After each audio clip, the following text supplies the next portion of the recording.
చెబుతాను. భారతదేశ చరిత్ర అందరూ సాధ్వీమణులు ధృతారాలై ప్రకాశించారు, ప్రకాశిస్తున్నారు కూడా.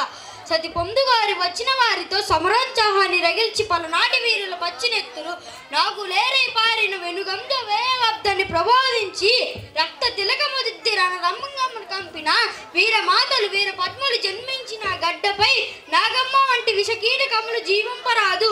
ఓసి నాగమ్మ కలనాగువై పలనాటి గట్టకు పట్టిన మహాపీడవై నలగముని రాజ్యాన్ని కలుషితం చేసి మా చెల్లిని మనలతో చాపకూడు సిద్ధాంతములతో రాజ్యమూలలోని జనులందరినీ సమదృష్టితో భావించాలన్న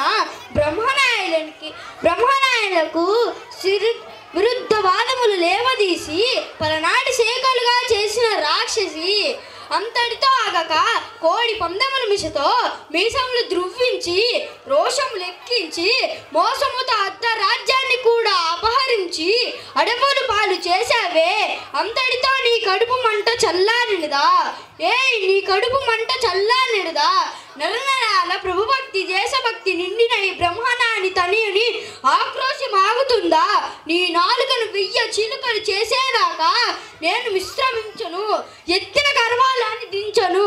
నీవు అధర్మముతో కోడి పందెములు గెలిచినా ఇచ్చిన మాటకు కట్టుబడి వనవాసం చేసి వచ్చిన మలిదేవి బాధలకు మీరు మాట తప్పి రాజ్యాన్ని అప్పగించకపోగా రాయబారానికి వచ్చిన అలరాజును అంత ముందించడానికి నీ మనసలా ఒప్పిందిరా?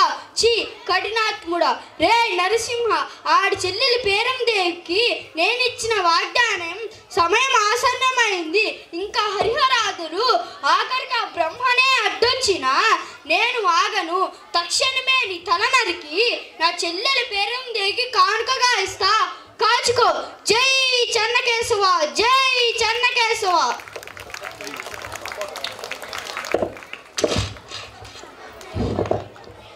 చిన్న పిల్లవాడు